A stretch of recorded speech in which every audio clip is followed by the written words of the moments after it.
Yeah, it's been really good coming to Notts as a champ club. We're just adjusting back to full time after I come back from America, and then it was more or less a week after I come straight up to Notts to start training for like a trial period, and then yeah, it went really well, and we're still here now. So yeah, it's been really good and nice to focus just solely on rugby for the last 2 months, 3 months. So yeah, it's been really good. How did the move come about? I was kind of speaking to our like team managers at Army Rugby and stuff after this season because I hadn't been playing for about 2 years previously because I was out with an injury, and then I played okay, and we apparently Notts had asked about us when we played against Notts in February, and then we just tried to get the link back up, and then yeah, just come through that, and they just Craig Hammond just offered a trial period to come up, and both me and Cody, and yeah, we both trained okay by the looks of things, and then we managed to sign. So yeah, good. How is it to have an army teammate at the same club? Is it almost a bit? Does it just help the transition? Yeah, of course. I think when there's two of you turning up from the exact same like place where you've come from, it's really nice. And also, like, if any work commitments come up or anything, you can talk about it together. So you're not just like fully on your own because you are a long way from work a lot of the time. So, but yeah, support through the army, like rugby team, has been really good as well. So yeah, the transition's been fine. Yeah, just talk me through how you do balance, still being a soldier with playing rugby. Uh, my lot have actually just been deployed. They've just got deployed. So they've deployed to Poland as of the 14th of October. So I would have been on that flight, but the commanding officer has said that I was allowed to be released to play rugby for the year to try and push a bit with playing a bit of professional sport, which is really good. But yeah, I've just got to keep up to date with like my yearly checks with your ACMTs and any ITRs and commitments like that, just so I'm still current. But other than that, just play a bit of army rugby when we're called back to play the bigger games, and then yeah, and support that as much as I can as well. So I think we're going down on Monday to try and see the one of the training camps as well. So that'll be good. In terms of somebody who's still at the early stages of your career, actually in both the army and in terms of rugby life, to have that support from your CO, what does that mean to you personally? Oh, it means a massive amount that I just got promoted 2 weeks ago at the start of October as well. So getting a promotion and also being away with rugby is a really nice opportunity. So I can still progress my career, going up some ranks, and also being able to push into a professional environment. Hopefully, I'll be able to take experiences from both into both walks of life as well. So like my army experiences coming into rugby, and also the opposite way around. I think it puts you, if you don't get selected for a game or something, it puts it a bit into perspective. Sometimes you're like, it's not the end of the world, and that also helps when you're training and when I go back into with all the other boys back at work as well. In terms of rugby learnings, what are you taking away from the opening few rounds of the championship? Uh, Massively, I'll take it's the small. You can't have many errors in a game. Like it's the players won't make as many errors, and there's not as many opportunities to have them score. So it's taking the opportunities at the right time, which is a massive one, and also just the physicality of the game. It does go up by 10 times going into a league like this. With you've got forwards out there who are. We've got one of the boys is over 135 kilos, and you don't get that many when you go into the lower league. So yeah, it's a good opportunity to see it as well. And Nottingham have had some really good results this year as well. Yeah, we have had some good results. The Donny away win was a massive one. Unfortunately, we lost the Cornish first game of the year, which we could have won. But yeah, we've got a big game against Scottish to finish this first block of first 5 games tomorrow. So yeah, hopefully we'll tear up down there and get a good win down there, and then that puts us in good stead for the rest of the season. And the Prem Cup coming as well. It's a couple of big games. They've got a trip to Franklin's Gardens coming up soon to play Saints and Tigers in the group as well. So Yeah, so how exciting is that for the group, for you individually as well, especially against Tigers? yeah, it's a massive opportunity. We played the Tigers at the start of pre-season as well, which was a good game. We had a really good crack, and the scoreline showed that we put some decent points against them as well. So it'll be really good to go into this Prem Cup against Saints, Cobb, and Leicester, and see what we can do fully and put a mark on it with all the players here. But I think we're all excited to play all these games up till Christmas, and yeah, it's a great opportunity to play at these nice grounds as well, and the facilities, and see what we can do against the fully pro outfit. The it's also the under-23s inter-services is on the horizon. You captained the Army to the win a couple of years ago, 3 years ago, I think it was. Yeah, 2021. Yeah, how did the under-23s play a role in, what kind of role did it play in your development, both as a both as a player, but also as an individual, as having a captain role at that, there's a lot of focus put on you.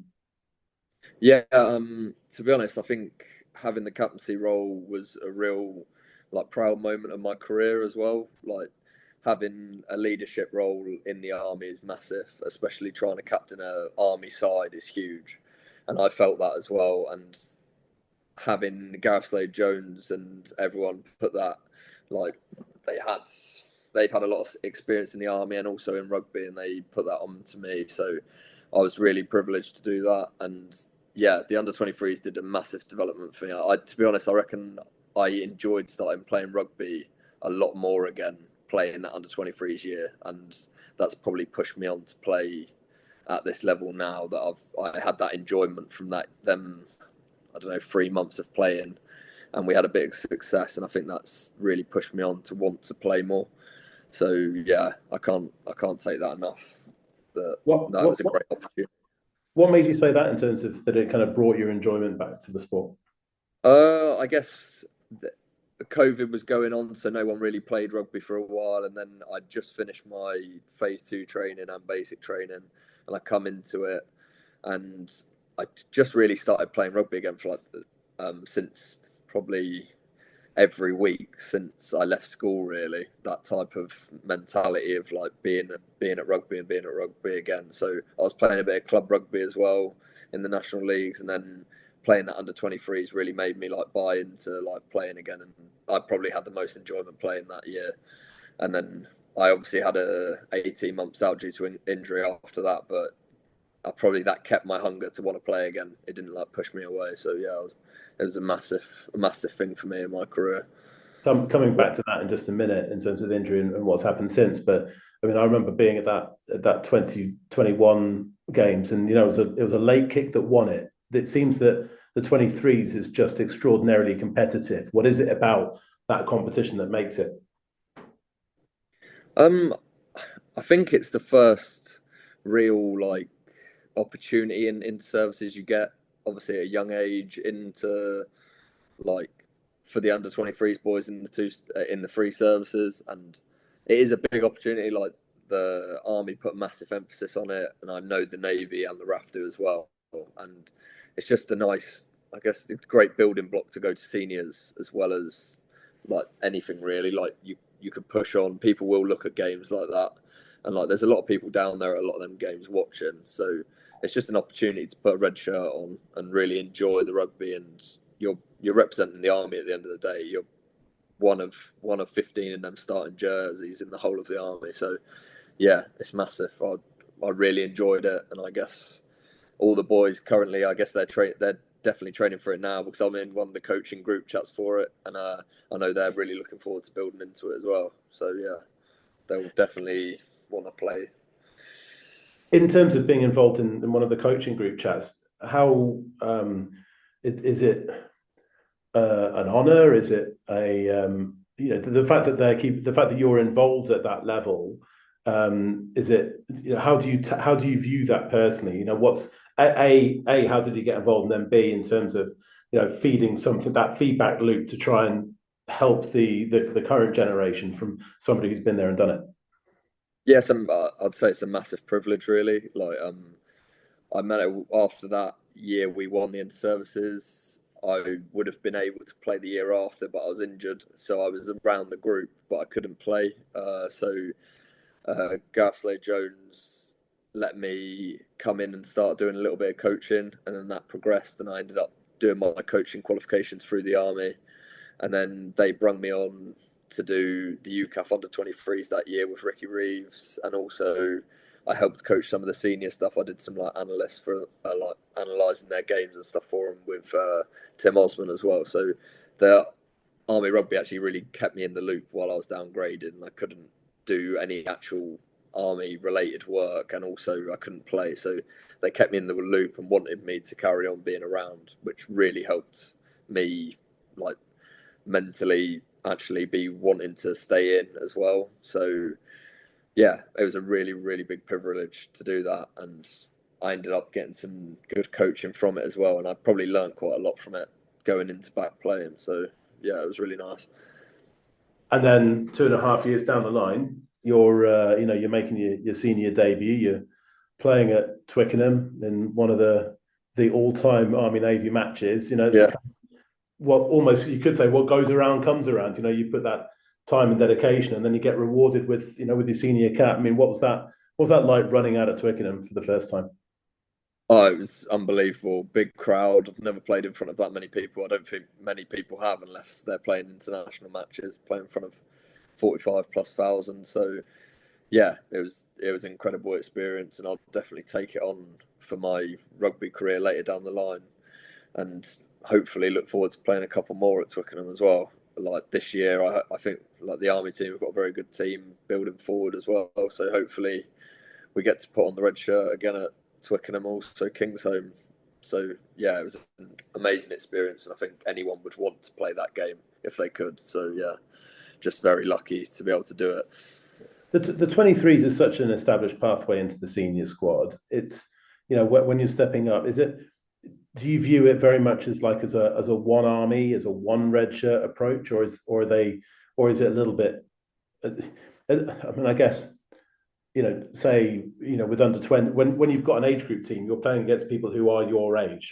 So sometimes it's a little bit, might be a bit looser. It might just be a different approach versus say when you're in a complete the whole range of ages, of ranks, of experience.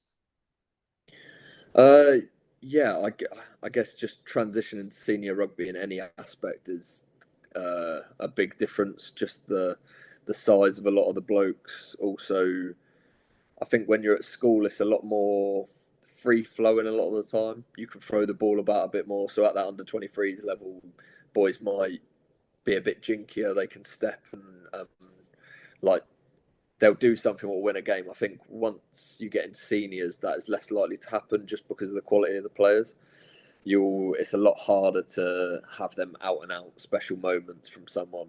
Like it's a lot, I would say, more rare to do it, especially at the level that the inter-services is as well. So yeah, it's just that transition of being consistent and not getting, I don't know, like impatient really of playing. So you've got to have a lot more patience in the game and just understand it a bit more. But yeah, it is a big step up, and I think the pathway is going really well. Like me and JJ played together at under 23s, and we played 10 and 12 at Army Navy together. So yeah, it's a good pathway, and I reckon there's quite a few young lads who will be able to come up into the seniors in the next couple of years with a little bit of development. So yeah, I definitely the Army team's doing really well with that 23s perspective.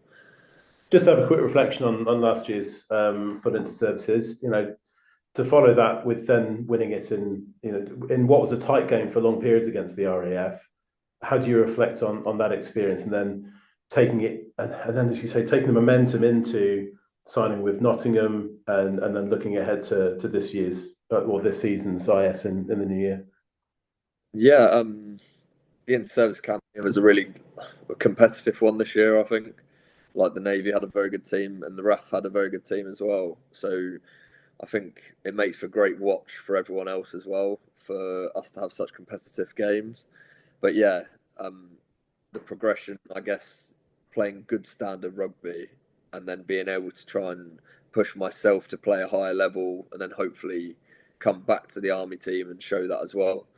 It's a really good stepping stone to go up to champ teams. Like I think there's 6 Army boys in the champ this year, and I think that shows with the standard we played in the last inter-services campaign. It's pushed across, and boys have got chances to go play in good clubs and also really like push themselves. So I think, yeah, I think I know the